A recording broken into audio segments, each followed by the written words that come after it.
and I'm gonna introduce our guest for today. She's the youngest world champion in MMA history. She's undefeated in the atomweight division, and she successfully defended her belt 5 times before vacating the title when she retired from the sport last month.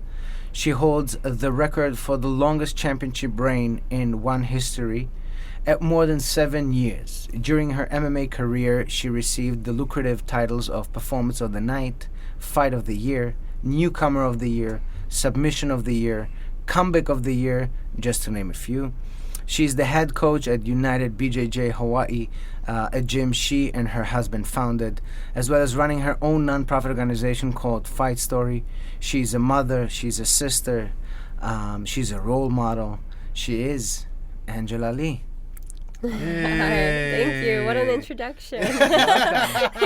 It's what he's known for. Oh. Yeah, he's No, really usually Styles is doing that. Yeah. Thank you so much for joining us today. Thank you for having me. Yeah, you know, Absolutely. Vancouver.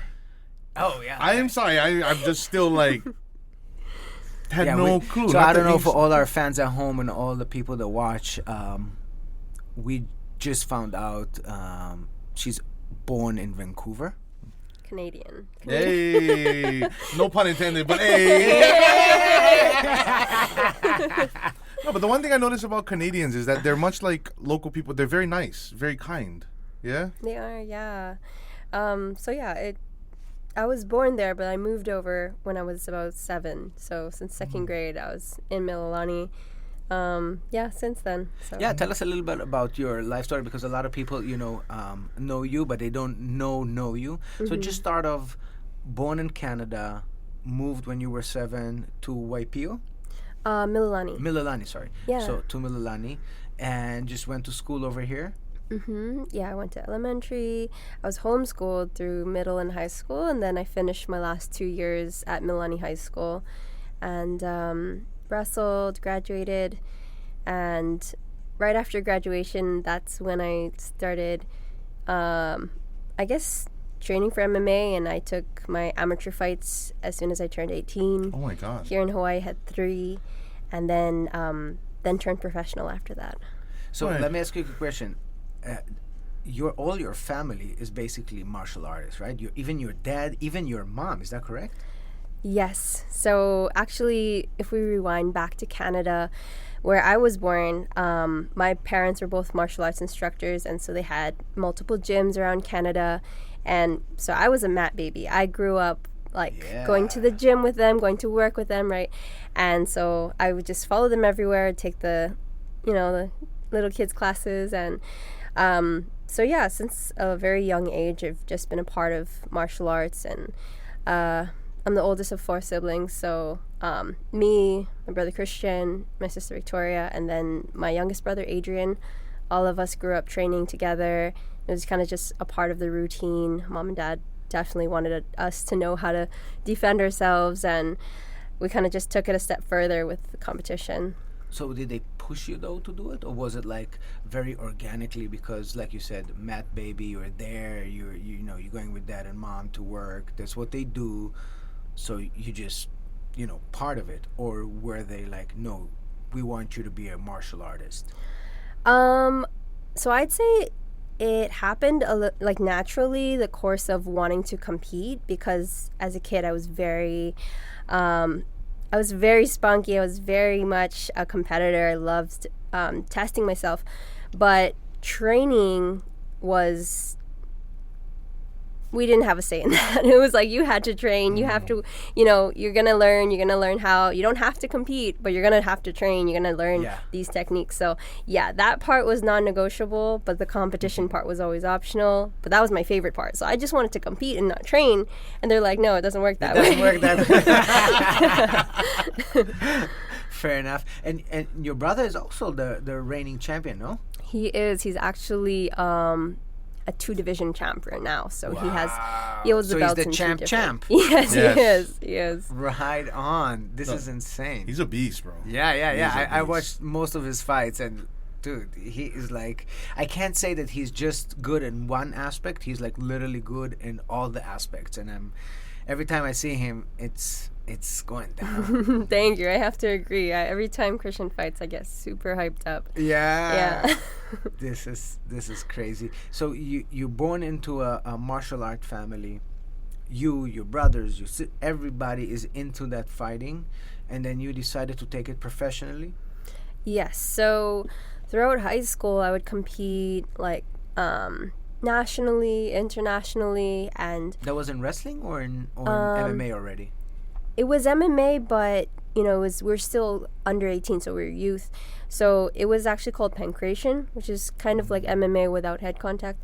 So we actually traveled to Greece and like Sparta. We traveled to like Europe, and when I got to travel overseas, it was really cool. Sparta, In girl, Sparta, that's yes. badass. And this is like you're Feel like the energy. 18? Yeah. I was 16. Oh.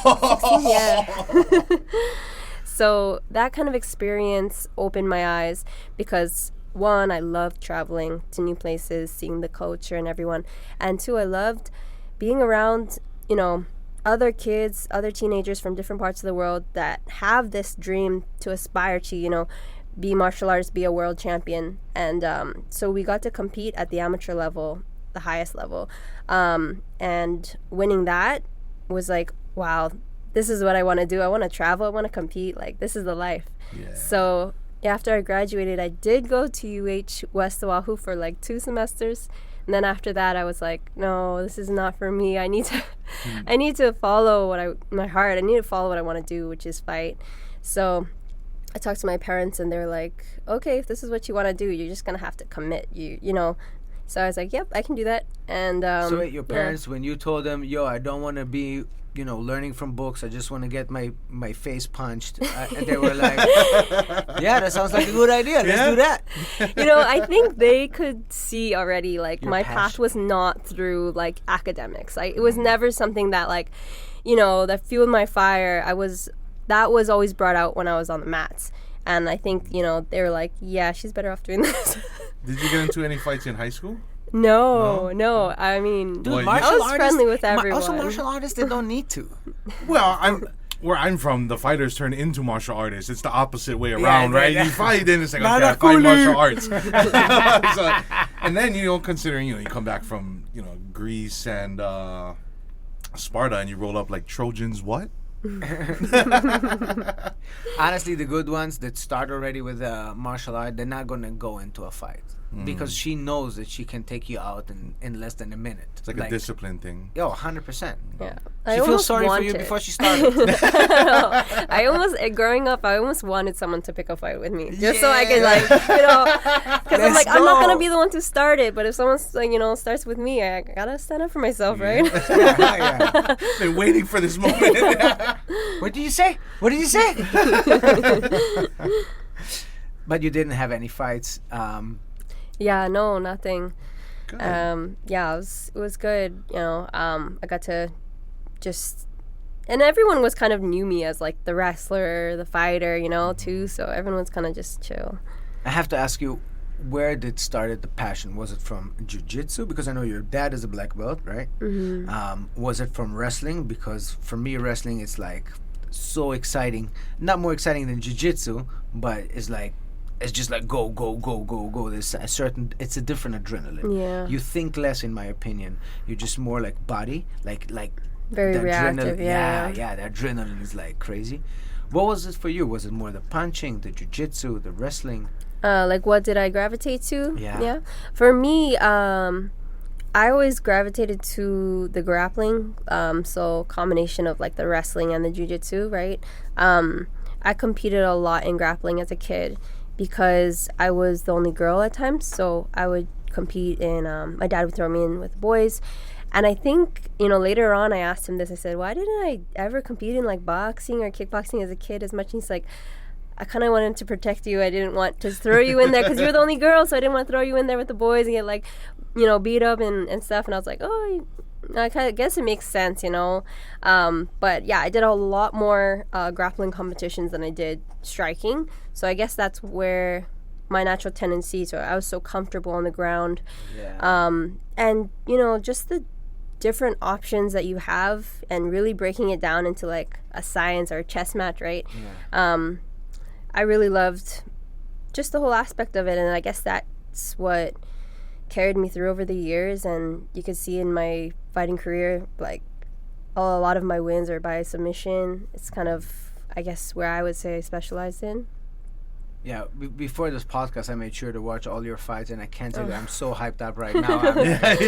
God damn, you're so good, and you're not giving up, even with the trilogy. Like, oh my god, that was like. Yeah, you have a very tough chin, like and usually don't get that with, and not saying this in any form of way that's disrespectful, but with beautiful women, like you don't see beautiful women like going out there and just like eating everything. I take them all. You know what I mean? Like, and you're just like zombieing through them, and like it's very like holy zombieing through them. Yeah, it's like I can see that.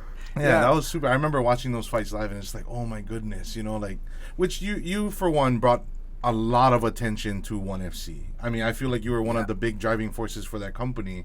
It definitely brought, I think, Hawaii's eyes to ONE FC. How did that all happen? Like, did they contact you, or were you searching for the next big fight for you? So this is a crazy story. I'm 18 years old, right? I have 3 amateur fights already. So we're gonna try and get like 2 more in before turning pro, but everything kind of happened quickly. At that time, the Ultimate Fighter season started, and they just brought in the 115 girls. But to get into the house, you have to be 21. And so I was like, why? I was kind of gutted, We keep looking around for like other organizations, and then we stumble across this organization that's out of Singapore. And we're like, what? Because my dad's from Singapore. Like, he was born there. His whole family's from Singapore. So we have relatives there. And we visited, many times throughout my childhood. Never did I once see any kind of MMA, martial arts, like, store, let alone a company, So we were kind of like eyebrows raised, like, let's go check it out. And we kind of do a little digging, and we find out that the matchmaker and vice president of ONE Championship is Matt Hume, who my dad had connections with and he trained with back in Seattle, back when they were living in Canada. So this was when I was like 1 year old. Yeah. So like Matt, like later on, he's like, I remember meeting you when you're just like 1. And I was like, what? That's crazy. Like, 17 years later, here I am, and I get signed to ONE Championship. And so it's really like a full circle. I guess it was like meant to be. That is a full circle. So many signs. And yeah, so I make my pro debut in Singapore, and finish with a first round armbar, and just, the rest is history after that, That's so amazing. 1 year old. Is the crowd wild over there? They definitely, I feel like they learned a lot, and over the years, they've been super receptive. Like, you will never expect that from that type of crowd. Yeah. But they'll get up, they'll scream. I've heard chi-hoos in the crowd, and I was like, I'm in Singapore. Wait, what? Yeah, it's pretty crazy. That's dope. That's cute. Could you imagine, right? Like seeing her, like this 1 year old baby trying to ankle pick you, and it's like, and then you never know they're going to be the champion of your organization. That's 17 crazy. Years later. And they're paying well. Yeah, I know there was like just lately there was a big thing about UFC versus ONE Championship. Chaudhry is his name. He was saying how UFC doesn't pay and blah blah blah, and then I think Dana White made 2 fighters show their actual pay of ONE Championship, and it wasn't that big. Oh man! And it was like because there are 2 heads of the 2 organizations, and they kind of went at it, and. So I didn't hear about that. I try to stay as far away from politics as I can, but I think that us fighters, we have one of the hardest jobs in the world. I feel like just as a whole, like, we can be doing better. From the athlete's perspective, we can, always find ways to how can we better support them, take care of them inside and outside of the octagon or cage. So I think that's just always a work in progress for any organization. Yeah, we was talking to Max Holloway and other we had plenty of MMA fighters on the show, and once they break it down and they explain to you what's a fight camp, how many people are involved in a fight camp, how everybody needs to get paid, how everybody needs to flown over there, accommodation, food. I mean, it's a cooperation. Mm-hmm. It's a cooperation. With you, how long is your fight camp? For me, it would be like 10 to 12 weeks. Yeah. So Yeah. you're talking about 2.5, 3 months of like, you cannot work, you can't do anything except that. This is your job all day, every day. Plus, you have a whole team. Mm-hmm. So when you're talking about 60 or 100 or 150,000, And then divvy all that up. exactly. Yeah. Now you start doing the calculation. Now you start breaking it down. You're like, not that much. Yeah, and that's why we, try to fight often as we can. But, once we get to a certain level, it's hard. You can't take like 4 or 5 title fights in a year. It doesn't make sense, right? And then you have to watch out for injuries and all these other factors. Yeah. You can't enjoy mac salad. Can't enjoy cookies. Oh, No. man. No. Yeah, I mean, You have a strict diet? that was one of the hardest parts I struggled with, in fighting. And for so many years, I would just do that roller coaster diet, and it would be horrible. I loved food so much. In the very beginning years that I was fighting, I would make like a food shrine of like all my favorite snacks. I'd bring like snacks from Hawaii, all the lihing gummies, all the like chocolates, and I'd be like, put that there, and I'd look at it every day before my weigh-ins, and I'd be like, as soon as I finished and make my weigh-ins, I'd like go and dive into all those cookies, and it was horrible. I'd always like puke, and then I'd be like, okay, I have to eat clean now, like before the fight. But yeah, I feel like all fighters can relate to that, just because it's crazy what your brain goes through when you can't have something for a period of time, and then you just have these cravings, and like you want it so badly. And sometimes when you are able to have it afterwards, you take one bite and you're like, oh no, I don't want it anymore. But the whole time you're like dreaming of food. You're like, I would be up hungry watching food videos on my phone. Like, yeah, it's like that. So it's crazy. But is it that important to, go down in weight class? Or, I mean, how much would you drop for the weigh-ins?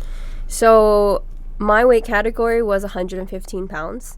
And off season, I would most likely be 15 to sometimes my highest was like 30 pounds away.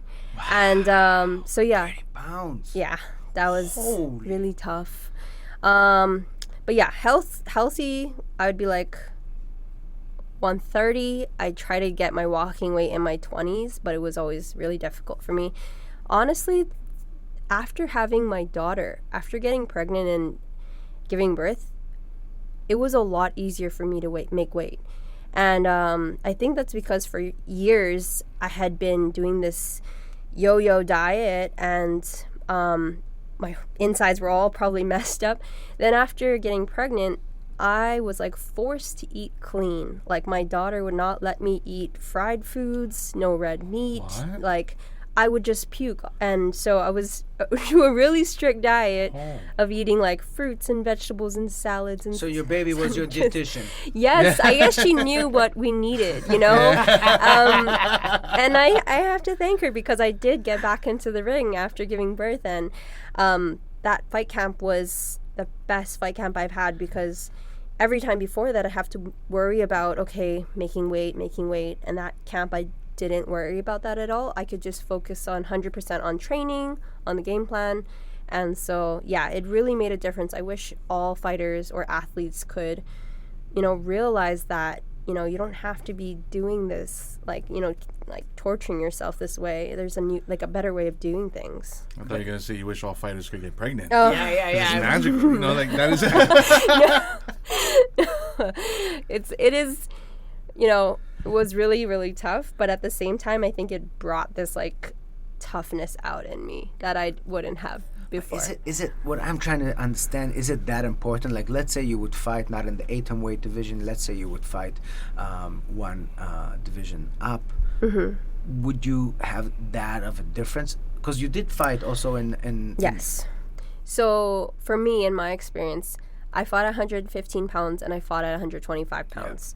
For some reason, what may it be, maybe it was from injuries or just strategy, I didn't have luck competing at 125 pounds. I think I competed 3 times and I lost all 3 times. And I don't necessarily think it was like a strength factor, because I feel like I was on the same level as the girls I was competing at 125 pounds. But I'm not sure. I can't really speak from experience, but I do know that for me, I felt comfortable at that weight. I just didn't have luck. It could be a variety of reasons, who knows. But, the things that I tell the kids now that come to me, because wrestling season's coming up, and I had a couple people ask me, hey, coach, I'm this weight right now, and I have these options to go to this weight class or this weight class. Like, what should I do? And I said, oh, well, you should compete at the weight that you're like 2 or 3 pounds out from. Don't cut more than that, because you're competing every weekend. You don't want to be depleting yourself and, training and competing, like, feeling weak. And I'm like, you're kids right now. Like, I think there's this warped mentality in society, and this has been a generational thing, that you need to be the lightest weight possible to be the best, or to compete, or to get an advantage or something. Yeah, to get advantage. Yeah. And that's not, it's really warped. I think if you are eating and you're feeling strong, you're feeling like good, and you don't have to worry about that stress of cutting weight or making weight, and you can just focus on, your strategy and training hard, that's going to bring you to the next level. That's going to make you an elite athlete. And you don't have to worry about all this stress of, okay, I need to lose 1 more pound. How am I going to do that? It takes such a toll, on your mental health and on your physical health too. Your body, like, your body is needing these nutrients to perform. And so, when you deplete yourself like that, it's not good. So yeah, if I could tell any of the fighters or athletes, it's like, we're doing it all wrong, there's a new way of doing things, and we're trying to get that new way of doing things out there to this generation, because we just want to see healthier athletes, healthier people. Guarantee. When I see all those people doing, the bath salt and all of that, and then sweating their asses off while they're training, and then they're running, around the hotel with the sweatshirt and hoodie and this, and then the nylon, and then, I mean, dude, they can't be healthy. It can't be healthy, and I believe you won't be able to reach your max performance, because if you suffered 24 hours before, 36 hours before, you suffered like you were about to die, how can you perform as if there was nothing? Right. And I think for that, people doing those last minute cuts, hard cuts, this can be planned out and prevented, weeks in advance, if you had the proper, education, proper kind of coaching and nutrition for, okay, I need to lose this many pounds in this amount of time. How can I do that? There's a way to do that, scientifically. And I think what's important is to share the experiences of a bad weight cut and what that can possibly do to you. So a lot of athletes that have cut weight, I'm sure they have 1 or 2 or more stories of, how dangerous it can be when you cut weight. And I think that needs to be talked about more, because, kids think that this is the way to do it, and they're just following what they're told, or what they see, and they don't know that they could be, really, really hurting themselves. So I think sharing experiences of, weight cuts and how dangerous it can be is very important. Yeah. I couldn't agree with you more. Every time I see that, I mean, it breaks my heart to see them suffering that much, and I can't think that it does not affect the performance. I would love to see all fighters fight at their weight. Like you said, maybe lose 2-3 pounds just to be in that weight class. But when it starts to get like 10, 15, 20, 25, there's people that are doing 30. Yeah. I think that's like, that's intense. That's intense. It can't be healthy. And I'm afraid that it might have also, effect afterwards, on your gut, on your even like your vital organs, like you're squeezing your liver out and all that madness. Eating habits. I mean, it can't be good. It can't be good. But this is so ingrained in the sport, right? In wrestling too, honestly. I mean, I think it actually started with wrestling, no? And because wrestling existed before MMA, so this is something that. And for wrestling, they try to do a hydration test for the kids to kind of get a feel of how much weight would be healthy for them to lose. But then the kids start trying to find ways around that, and they'll cut weight before the hydration test so they can get even lower in their weight. And then that's just the whole mentality. It's like, you don't need to do that. You kids are supposed to be growing right now. Like, this is your prime growing years, and you're so depriving your body from the nutrition. Right. So yeah, I think I feel like schools should be accountable for educating not just the players but the coaches as well, because the coaches need to be involved, and even caretakers, parents, guardians, and the athletes. So all three groups need to be educated. Bring in a nutritionist to tell the kids what's the right way to do this. I don't know how to be a real hammer. Yeah, that's what we're trying to do with Fight Story too, is making that education accessible for all combat sports athletes, because making a weight requirement, that's what combat sports athletes have to deal with. Boxing, wrestling, MMA, no other sport, football, tennis, you have to deal with that. But that's really takes such a toll on your mental and physical health. So super excited to get that out there. I'm very passionate about it.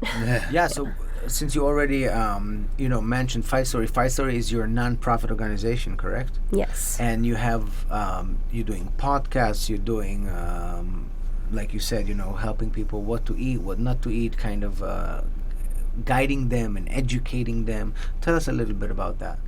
Sure. So I think the basis for Fight Story is based off of two things. Honoring our past experiences. We all have stories and struggles that we've overcome, so bringing that to light and sharing those experiences with others. And then 2, taking preventive action for better mental health, for better physical health, for better health in general. To do that, I want to create a program that will be free and accessible for combat sports athletes initially.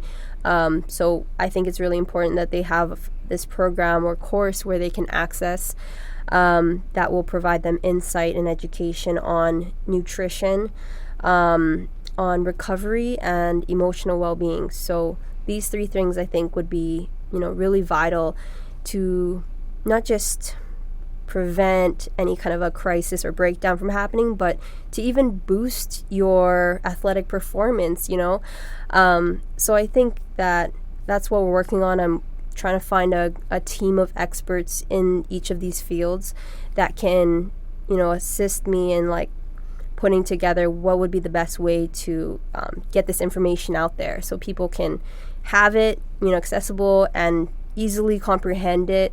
So I think this is something that's really needed, just because a lot of the things that you think is common knowledge or you should know that is actually not.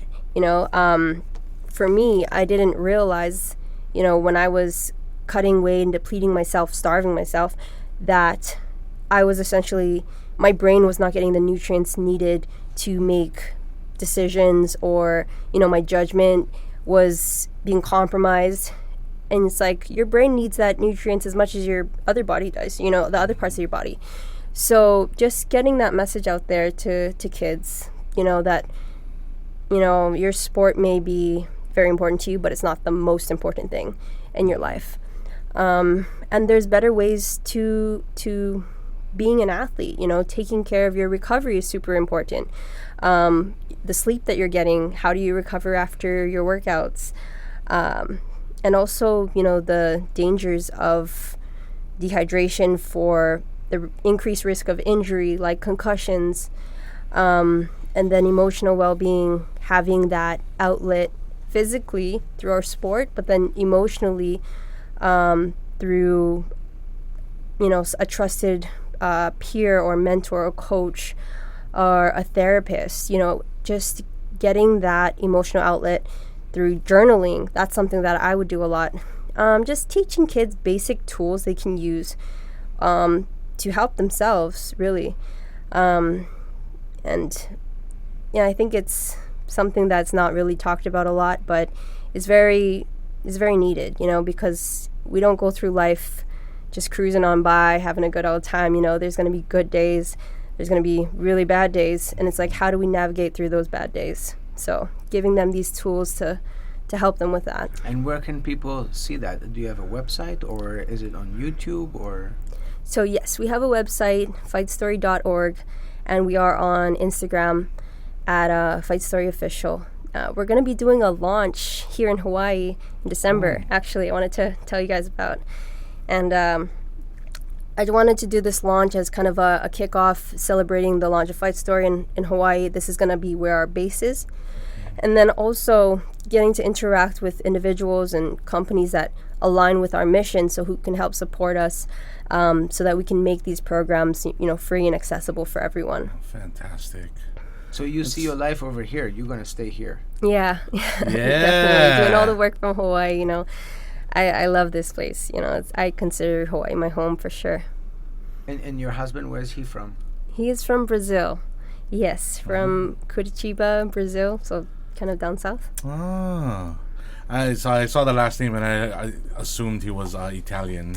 He is, Pucci. He is? He's Italian. Oh, okay. Yeah. But from Brazil. Yes. Oh, his ethnicity handsome is bugger. Italian. Well, and Italian feisty. and Brazilian. Feisty, yeah, you know what I mean? Yeah.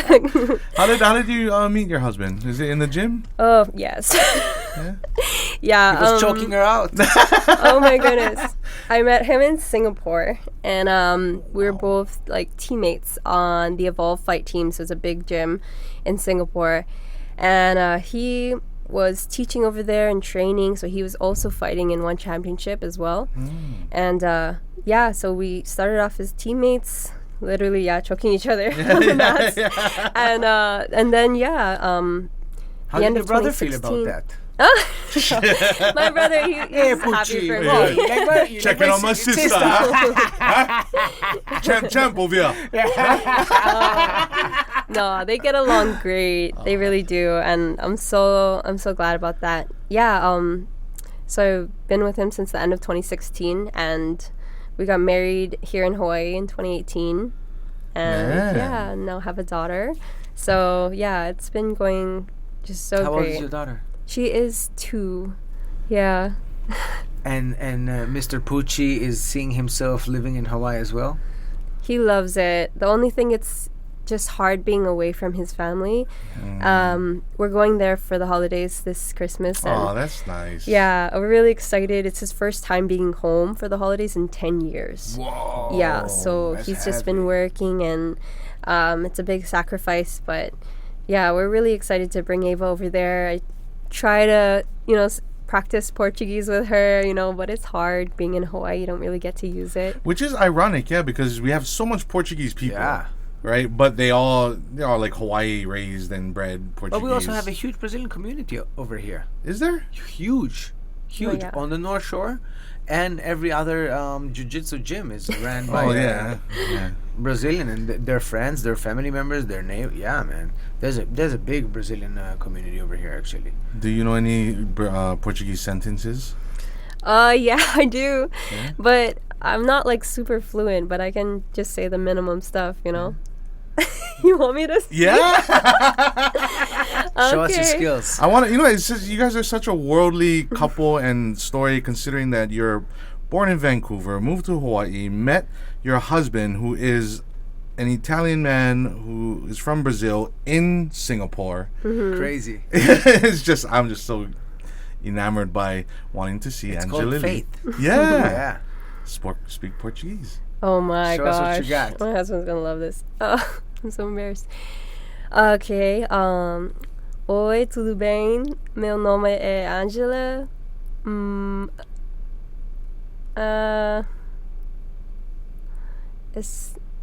Hold on.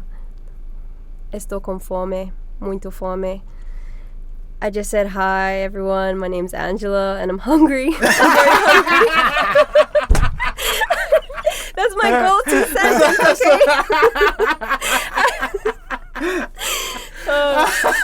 This is so funny, you know.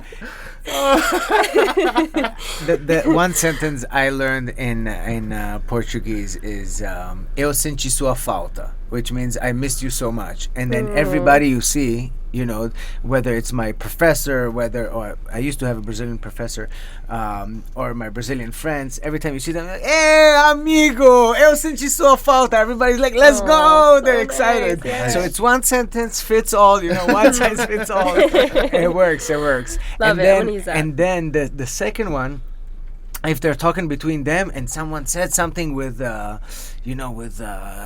power, you just gotta say "Cê tá de brincadeira," which means like "No way, bro." You know? I gotta take notes on those ones. And then everybody's like, "Oh," and they think you know, have a good pronunciation, but I'm not really good. You know, there's the two things I know, and I get by with those two. But I love that language because it's almost like singing. It's much, in my opinion, it's much nicer than Spanish. It somehow feels to me like a Russian Spanish, but in a singing motion, no? So much emotion when they're talking, yeah. And when they talk to each other, it's like, you don't know, do they fight? Yeah. Are they good? Are they, Are they yelling? Like, yeah, you know, what's going on? Like, no, I just said hi to my mom. Yeah. Oh, shit, you guys were looking. It looks like you guys going to scrap. I know. Well, you know, are you hungry? Do you need a beef stick? For real? Yeah. Yes. I do have one, yeah. My Thank my you, other of half course. has packed me with protein Ooh, snackage. lunchbox. You see? Yeah, just in case. Steezy always walk thank around. you. Yeah. Thank I've you. always got You want one? I'm good. Good. Larissa's? Yeah. I don't eat meat, thank you. You don't? Nah, Oh man, you missing out, bro. not even. Bruh. Nah, just fish, cuz. For real. Yeah. But Is the that- picanha in Brazil, though. Yeah. Oh. Well, when I spent time in Brazil, I did eat everything because over there, you know, you basically have that restaurants where you pay and then you can eat as much as you want. Yes. So me coming from Israel, you know, we don't have this kind of stuff, right? So when I was in Rio de Janeiro, right, you go into a restaurant, you pay a certain amount, and you can eat as much as you want, and they'll fucking meat like out of your brain. They continue to come, Yeah. and then Is I that the one realized, they cut it from like yeah. Oh, Which, by the way, they're going to open up Casa de I Brazil was here in just gonna Ala Moana say, Shopping Center, yes. 4th floor. Shout out to Casa de Brazil. I used to Hook go. us up. Yeah, right. I used to go in Vegas. They have it, right? And then when I used to go there, you know, you have to call the waiter, and you call them and say like, look, I know how it works. Don't give me the chicken wings. Don't give me the fucking hot dogs. Go straight to the sirloin. Give me the fucking picanha. Picanha, Give me the good stuff. Don't give me all that crap. Bro. Because you know how they do it. They bring you the fucking hot dogs, chicken wings. Don't get full on that. Don't get full on that, bro. You gotta know how to do them. Yeah. There's a system. There's a system. That and acai, yeah, is good in Brazil. Oh yeah. my God. No acai here in Hawaii compares to the acai in Brazil. I'm Except telling Hawaiian Aroma you. Cafe, of course. But Oh, hey, I never got to try it, so I'm Oh, so you sorry. gotta step- I'm Okay, we're gonna- gonna fix I hold them. that. Go check I hold this that.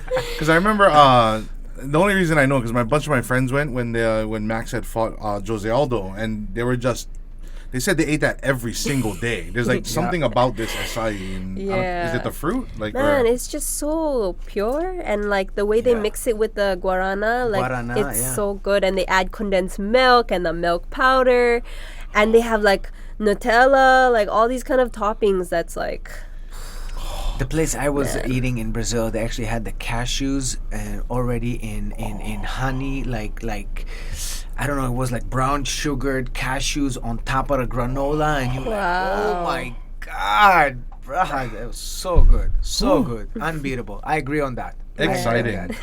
Well, with that, you can eat whatever you like. You don't got to worry about weight cuts. How are you enjoying this retired life of yours? I feel like I'm busier, actually.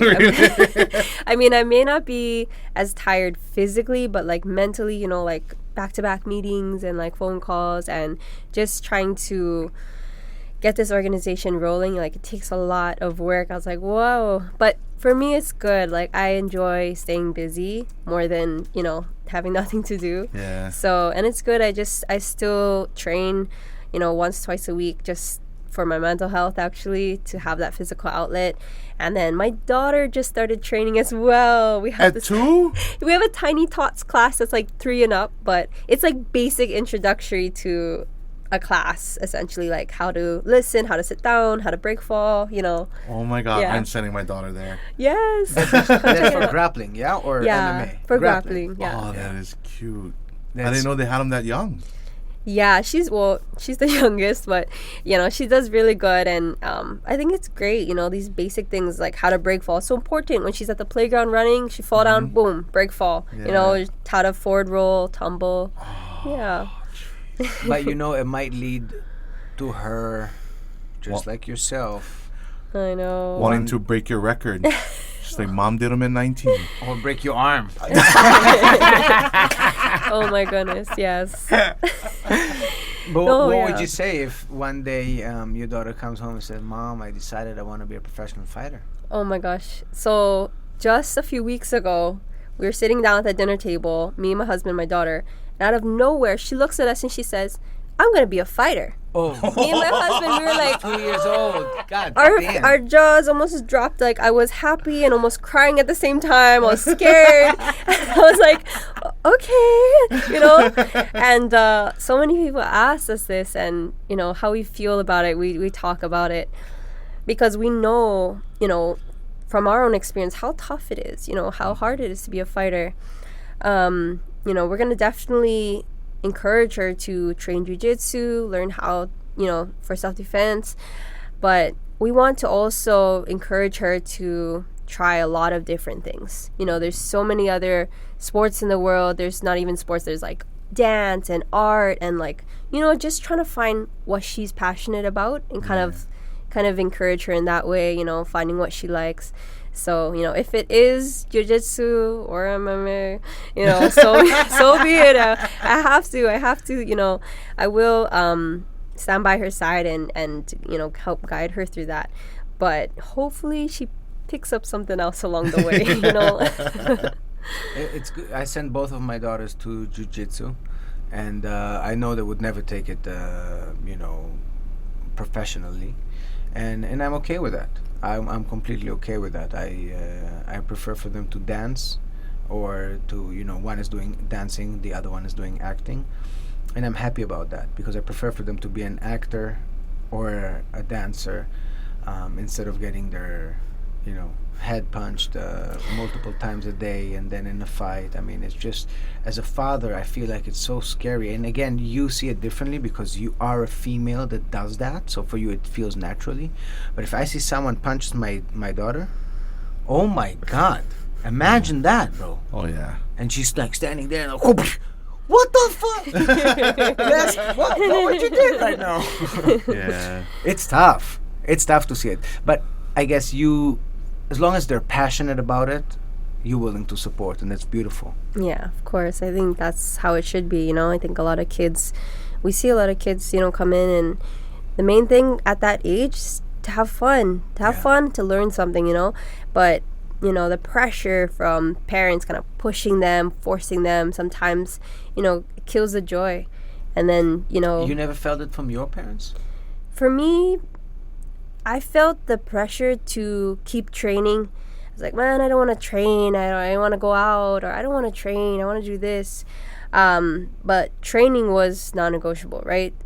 And looking back now, because of the way life led me, of course, I'm grateful that they forced me to train, because I'm like, I don't think I would be as good as I am if they let me keep skipping practice. And I think there's a certain balance that needs to happen, between teaching discipline, the importance of sticking to something, but then also I guess like leaning into your child and seeing what's best for them. If they're really resisting you, why keep forcing them to do something, you know?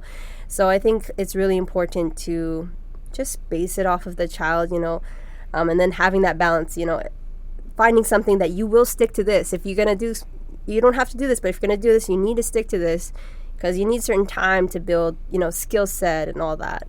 So, yeah, balance, it's difficult. I think it's in general, you know, when you send them to any kind of after-school activity, in the beginning, they don't want to do it. You know, the first day, they're like, I don't want to do it. And not because they don't like it, but because there's so many other mental things that come. It's the first time, they're not good at it, there's people that they don't know, there's so many other hurdles that they got to overcome before they can actually express themselves and enjoy the journey. So it is important to tell your kids, look, we paid for, 3 months, let's do it 3 months, and then you can make your decision. Right. But if you let your kids just stop, you know, my kids did everything. They did freaking gymnastics, piano, ballet. I sent them to so many things, but I always made sure that they have to do it for 3 months, like a cycle, you know. And I told them, oh, daddy paid already, you know, daddy paid for that cycle, so finish the cycle and then you can make up your decision. Because I see my friends that are like, oh yeah, she didn't like it the first day, so we took her out of gymnastics. Freaking girl doesn't know how to do one handstand, doesn't know how to do one roll, doesn't do, you know. It has an added value when you keep the kid in an after school activity, whether it's physical, mental, and also they know there's no giving up, you know. After I did it for a certain amount of time, I can make an educated decision, not an emotional decision. Because if you continue your life based on emotional decisions, it's going to be hard because we're very emotional all day. You know what I mean? Yeah. No, I love that. What you're doing for your girls it's really smart. Yeah. I mean, we have to, once you put kids in the world, you're obligated to try to set them up for success. And I feel like this is part of it, to expose them to as much after school activity as possible. And, you know, back to what you were saying, you know, I feel that as a curriculum in school, they should talk about, you know, food, what to eat, what not to eat. My kids come back with frickin', did you ever see those spicy Takis? Oh, yeah. They're mildly addicting. I'm like, what the fuck is that? It's blue. Why are you eating blue stuff? There's not even one fruit that is blue, bro. Why are you eating blue shit? And then when they come back with the flaming hot Cheetos and the thing that the thing doesn't go off their fingers for like 3 days straight. Like, god damn, it's in your stomach. But imagine at school they would teach them, like, this is crap, stay away. This is good, you should consume. But you know, then the whole school needs to change because you see the school lunches. Yes, right? Like, yeah, the standard needs to go up. I'm homeschooling. I mean, you said you were homeschooled for most of your life. We are on the fence on like wanting to lean more towards that for our baby, only because there's things that, you know, you learn a lot of unnecessary stuff in school. 100%. A lot of things you don't need to know, and then a lot of the things you do need to know, such as nutrition or even good forms of discipline, you don't get it in school. You know what I mean? You're expecting your teachers, who are severely underpaid, to become like senseis, you know, and it's just, the system is broken, I feel. Yeah. And let's talk about taxes, bro. You finish your school, you out in the big world, in the real world, you go work, and you don't understand where's all the money going. Hey, I made 2,000, but I only got 1,200. Or 1,400, whatever. You know what I mean? And then they don't understand, oh, there's this tax on Social Security, and they take this and that and this and that. How come schools don't feel that it's important to tell us how much do we pay to the government? You know what I mean? Yeah. Because if they don't tell us, when you start to learn it? When you go to your first CPA, and even the CPA, like, is embarrassed to tell you, yeah, half of it is gone. Yeah. You're like surprised every time you do a tax return. What? What? Yeah, but if you would know, then you could have been proactive. You would know, you know, how to finagle, how to use it wisely. But not knowing, I don't know. Yeah, I totally feel that the schools need to get a revamp. Yeah. Why can't we do, like, you know how you update your iPhone? Yeah. Yes. Just Your update Yeah. the school, bro. I know. It's about time they Seriously. update the school curriculum and just make it more, user friendly and more helpful. And just, preparing our kids for the real world, and Yeah. there's so many different options. I feel like in school, they standardize everything. You have to be a certain way, go do this, go to college after school to find this job. And it's like, that's not the only way of doing things. There's a million different ways you could Yeah. be successful in life, so. I couldn't agree with you more. And they encourage you to take a loan to go learn something for 4 years, that then it takes you about 10 years to pay it back, Yeah. if you're lucky. So, wait, that's no ROI, that's no return on investment, that doesn't even make any sense. Yeah. But if they would teach you in a different way, I couldn't agree with you more. It would have been more prosperous for our kids. But let me ask you this: why did you retire in the first place? You're on top of the world. You're married. You have a beautiful baby. You're world champ, and you decide that you're done. And you're so young. You're 26, 27. 27 years old. So how did you decide that you're done with the sport? So this year has been very different. Last year, my family had a big loss, and we lost my sister, Victoria, and she took her life. She was 18 years old, and it was really, really, really difficult to just try to live life after that's happened. And because man, with our family being so tight and my dad being our coach, she was one of my main training partners, and it just, nothing was the same. So I couldn't go back into the gym, I couldn't train, I couldn't do a workout, just everything being so connected. And at the beginning of this year, with everything still so fresh, I was like, I don't know what I'm going to do. I don't know if I can go back and do this. And then by some way, the idea of the nonprofit came to me. And I think, Victoria was kind of pushing me to this idea of, you can do this. You don't have to go back to fighting. You can do this. So, I started working on the nonprofit, and started from just an idea, and now it's developed into, something today. And I gave it a lot of thought. Sometimes I'd be like, no, I think I can do it. And then there'd be other days where I'd just be, so down, so emotional. And I'm like, there's no way I can do this. So So you guys were training together. She was a martial artist as well. yeah, she had like 3 professional fights in one.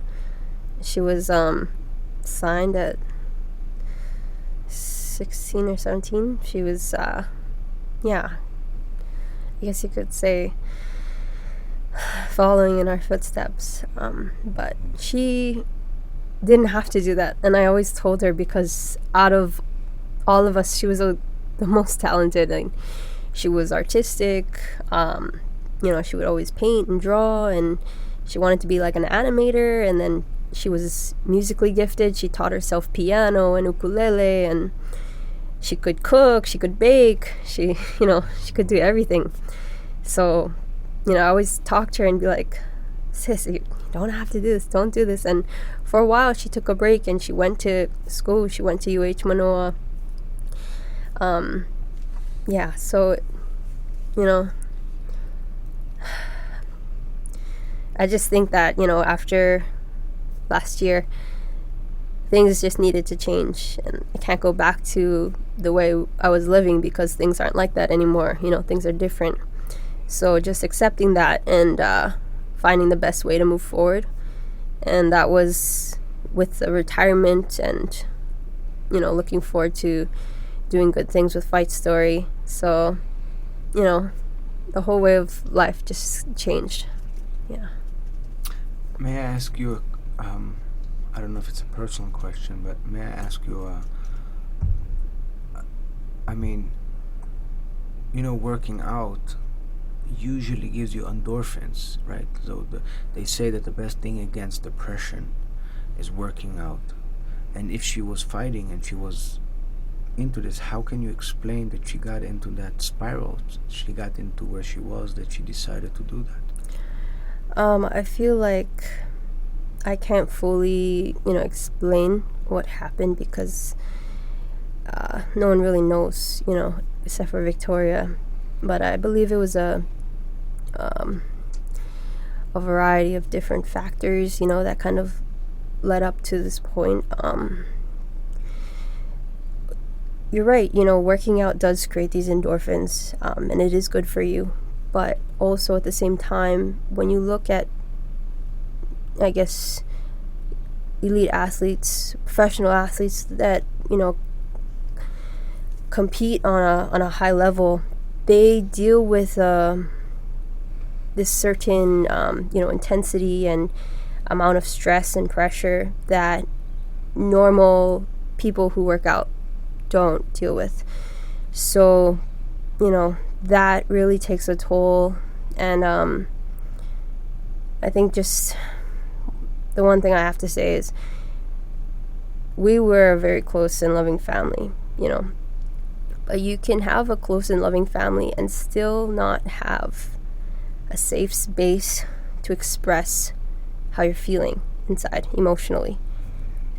Those two things can be true at the same time. And it's hard. You can go back, and so many times I try and think about things that could have been better, things that should have been done. And for me, I felt like almost like a mom, to Victoria. We're 8 years apart, so I was always trying my best to just look out for her. And so I think yeah, sorry, just losing my train of thought here. No, I don't apologize. I just, it's, just thinking about that, losing someone so close, it's tough just thinking about it, not to mention being in this. So, first of all, I want to, tell you that, sorry I had to go through this for you and your family and everybody, and she will be remembered always. And I think you rising from this situation and making good for years to come to others and helping them, it's probably the right way to go. Having Fight Story and helping other people going through the same pressure and having a place to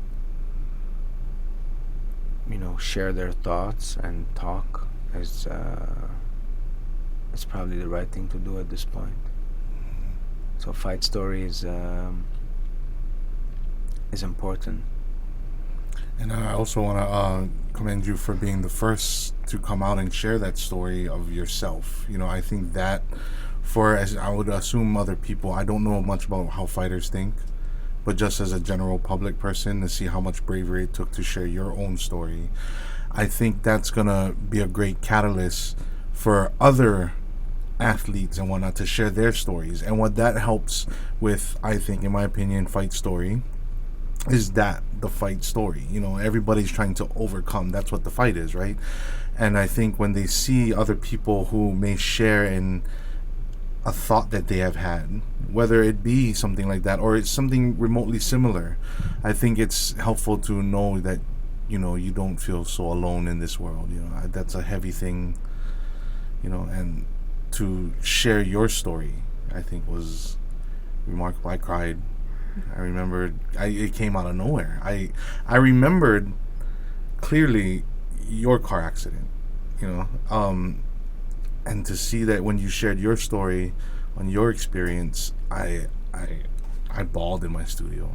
I was like, wow, I didn't know it was that Did you feel it also, the pressure? So the reason why I decided to, come out and then share what happened to me in 2017 was, because of, everything that happened with Victoria. I'm not able to tell her story. The only one who can do that is Victoria. But I can share what I've gone through, I can share my experiences, and it was a difficult time for me, in 2017, and everything externally said that I was in a great place. I was, the champion, defending my belt, making money, engaged, but the pressures of, I guess, this mentality, that I talked about, of you want to strive for greatness, you want to strive to be the best, do whatever it takes to get there, that got me to the top. But not having that balance of, having that tunnel vision, I guess, of thinking that's the most important thing in my life is essentially what hurt me, and is what led me to not wanting to be here anymore. I think that a lot of people go through these feelings of feeling overwhelmed, feeling this pressure in their own way of some sort, and we just don't know how to express that. We feel like if we were to speak it, that we would be judged. There's still this stigma around it, that people wouldn't know how to react, and it's a scary thing. That's why I was saying the hardest step is speaking up, because you don't know how it's going to be received, but it's the most important step, because that's what's going to let people around you know, and the people who you open up to, these are the people that essentially care about you and love you. So even though they may not understand, maybe, they're still going to try to love you. It's hard. It's really hard to create that environment. Like I was saying, I have loving parents, I have a loving family, but I still didn't feel safe to open up and explain, these thoughts in my head and how I was feeling. And, for me, looking back on all of the different factors that led me to feeling that way, to reaching my breaking point, the stress and pressure of making weight for the fight, that was the heaviest I ever started a camp. And so I was, I was dropping the weight pretty hard, and then at some point I just couldn't lose any more weight. And then, we were flying out for the fight in 2.5 weeks or something, and I still had all this weight to lose, and I was already going to extreme measures of trying to find any ways to make that number drop lower. And I just remember feeling man, why am I doing this to myself? Everyone sees that can everyone see that I'm dying over here, that I'm suffering? That was my thoughts in my head. I start thinking, oh, no one cares about me. Oh, I'm, my life is worthless. If I don't make this, I have nothing. I'm gonna lose everything. I'm gonna lose my title. I'm gonna lose And I was okay, I'm gonna do what I need to do to make sure that doesn't happen. So that was my mentality in that night. And it may not make sense from someone on the outside saying, what's the big deal? It's just, don't make the weight. It's, what's the big deal? But I guess when you're at the top of your level and your whole life depends on this, it is a big deal. And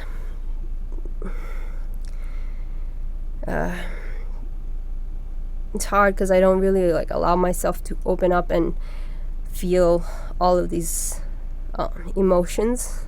I think it's just a defense mechanism, but I want people to know that, even though I'm living life now and doing my best to carry on and be strong, you know. Like, I still have to deal with all of these things, and it's a work in progress, you know. Like, I'm doing my best every day, but it's still really difficult at times, you know.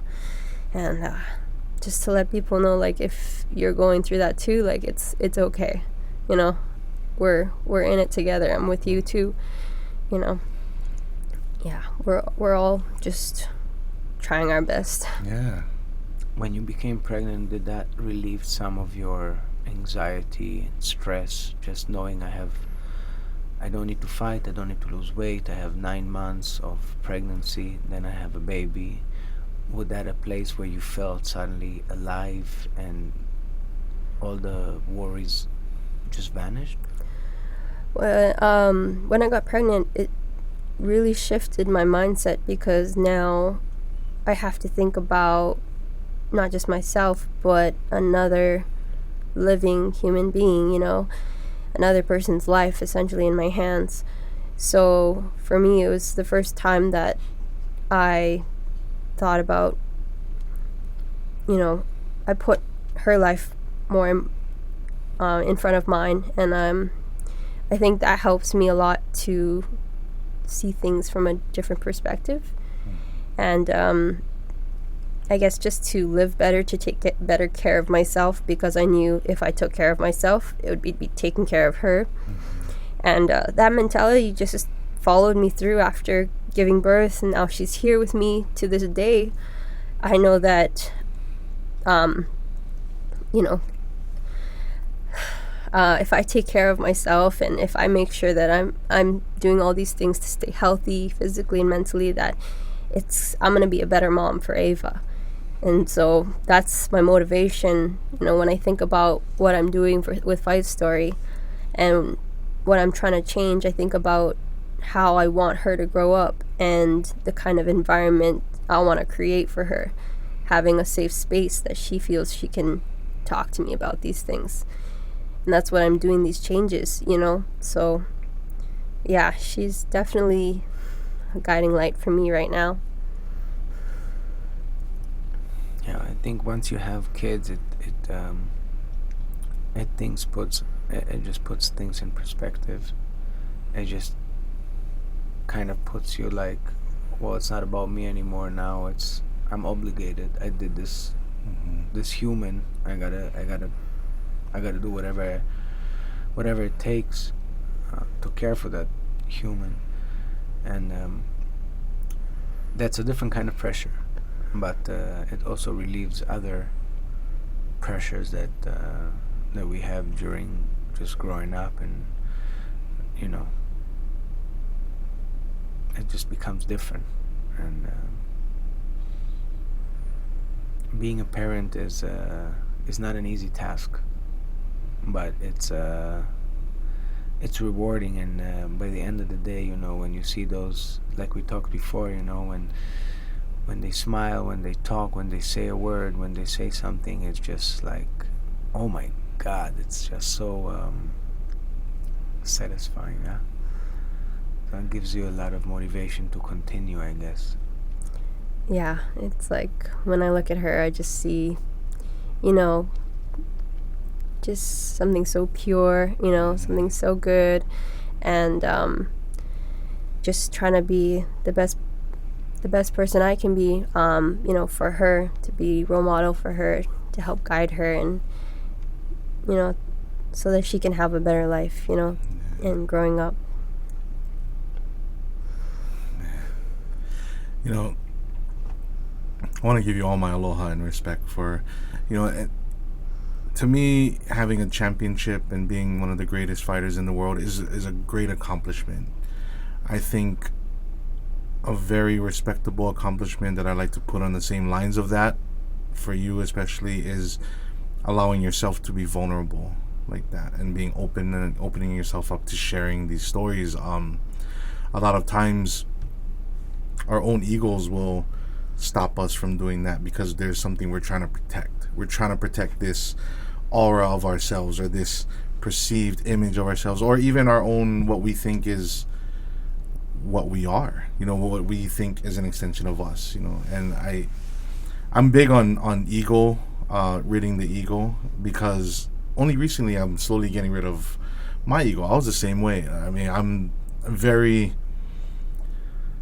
aware of how people look at me and how I am perceived, and only recently I've been like letting everything go, not being shy about a single thing, and opening myself up to anything and everything, realizing that, you know what, like, I'm human. I have my own thoughts, feelings, issues, things that make me happy, things that make me mad.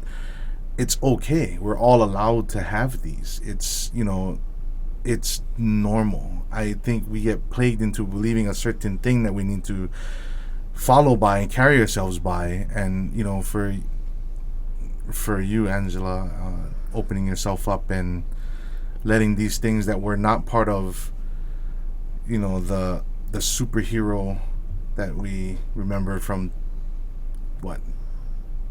6-7 years ago, winning the title and all this, and you actually being a human being, that is just remarkable. I think that is the toughest thing anybody can do, being able to shed that armor that has kept you feeling safe this whole time. I don't know, it's just the way I see it. Maybe I'm wrong, but you being able to share that, I think it's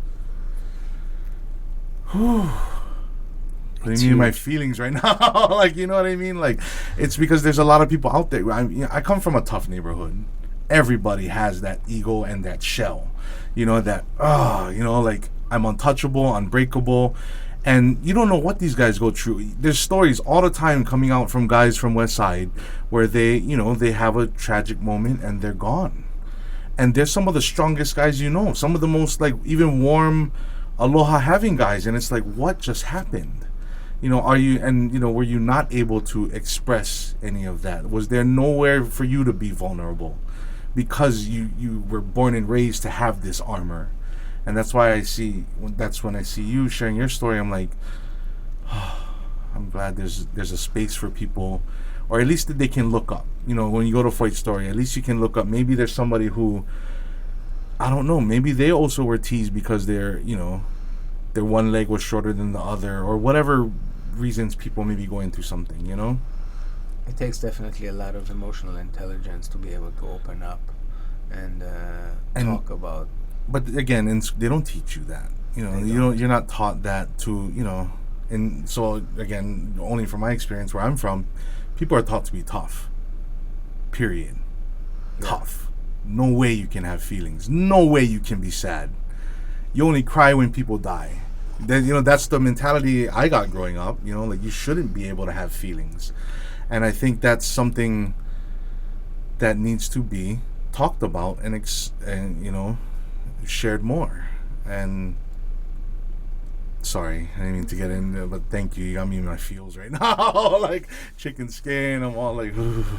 So when was the time that you actually decided to talk about your experience and open up about that? Because I assume right after that you didn't tell anybody. No, yeah. After the car crash in 2017, the only person I told was my husband for many years. And then when I got back to fighting, and I was gonna fight after having Ava, so that was 2022 or 2021. In the stamp fight, I told my parents what happened, and then I also told Victoria that year, and I eventually told my brothers. So I wanted to try to take the steps to create that space where we could talk about things like this, because my family, they have mixed views when it comes to, I guess, just opening up, and everyone's different and deals with things in different ways. So but I just felt that after all these years, I was at a point where I was healed and ready to share that with them. And then after everything happened,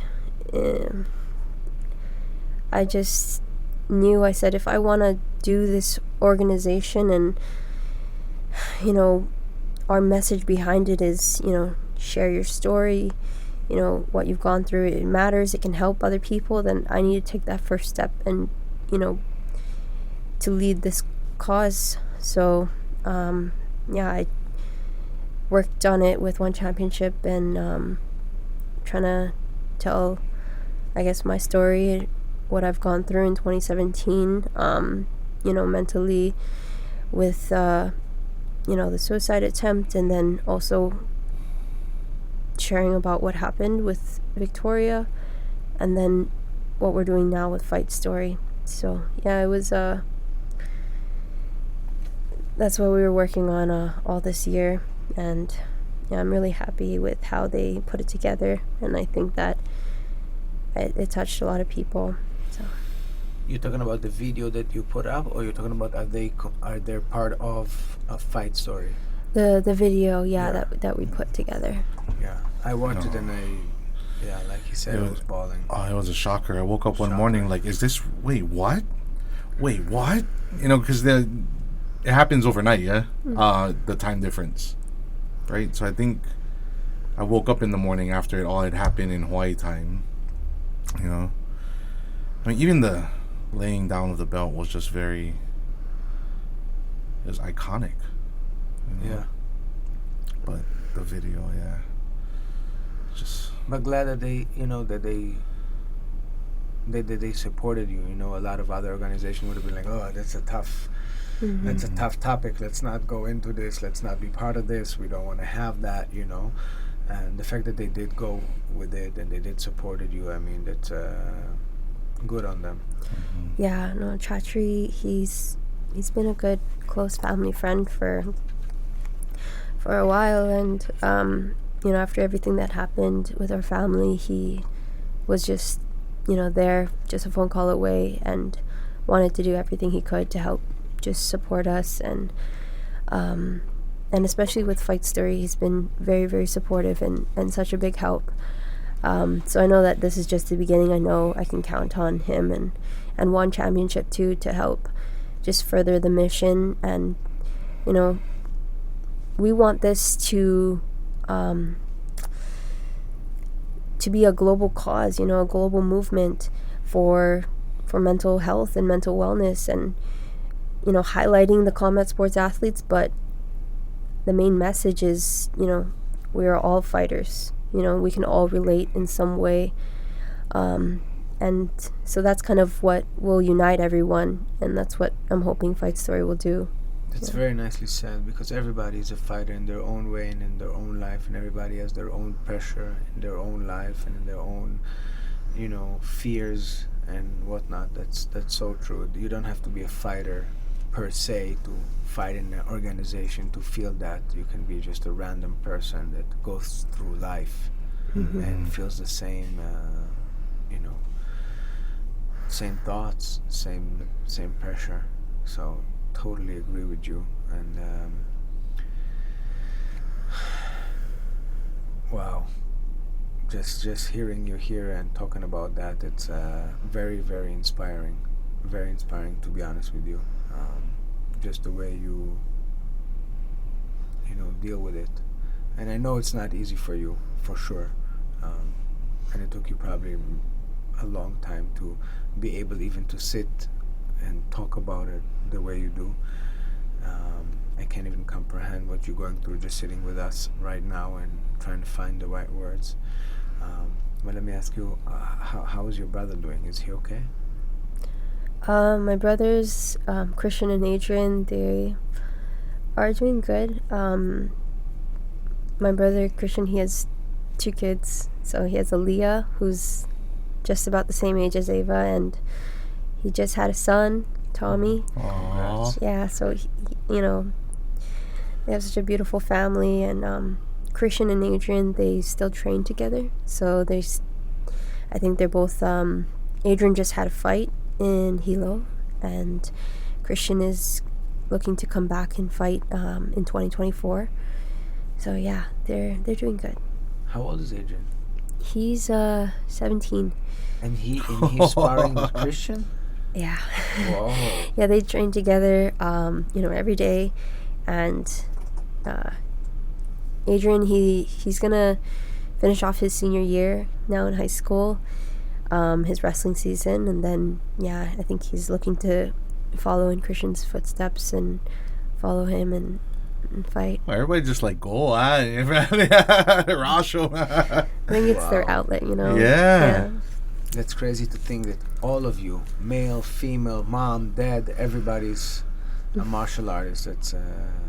That's crazy. Especially Adrian, that is 17, fighting with the champ. That's very, very impressive. Very impressive. At this point, we just wanted to show you our appreciation and tell you how much we think highly of you, and you and your family and everything you've been through. You are retired from the sport, but you are not retired from the sport. You will always be remembered, and you will always be a role model. Whether you like it or not, your achievements are, second to none. Even just not letting your, a lot of fighters just typically have a very strong ego, and not letting your egos push you back into it and force you to do it. You called your shots. You know what I mean? Like that's beautiful. Like, you see fighters who they don't know when to stop or when their time is. They just keep going, and you called it. Like, I run this. I'm out. I'm good. And if you want to ever come back, that's fine too. You call the shots. Yeah. You call the shots. And if you want to have another 3 babies and then come back, that's fine too. Yeah. We'll see about that. That's a big ask. Well, we have a little gift for you. We wanna award you the ALoha Hour Hammer Award. Oh wow! Yeah, this is for you because you won Hammer. That's so cool. On Hammer. Thank you. Yep. That's awesome. And thank you for coming on the podcast and sharing with us your story and inspiring us to look at things in a positive, proportionate way and strive to be better and to do better for others and for the people around us. And thank you, Angela. Thank you, guys. Thank you for having me. And I didn't know what to expect, but I just had a great time talking with you and talking about this real stuff, heavy stuff. Just I think it's important what we're talking about, and even though it's hard and it's difficult, needs to be said. So thank you for having me here, and it was such a pleasure. Oh, thank you. There is a light at the end of the tunnel, and your light got good Brazilian meat and good Brazilian acai, and I'm excited to see your Instagram story of all the good food you eat. Yes, this holidays is going to be good. Yeah. So Christmas in Brazil, Curitiba. Yeah. You heard it here first. Thank you, Angela. Thank you for coming. Mahalo. Thank you. Big fans. Aloha.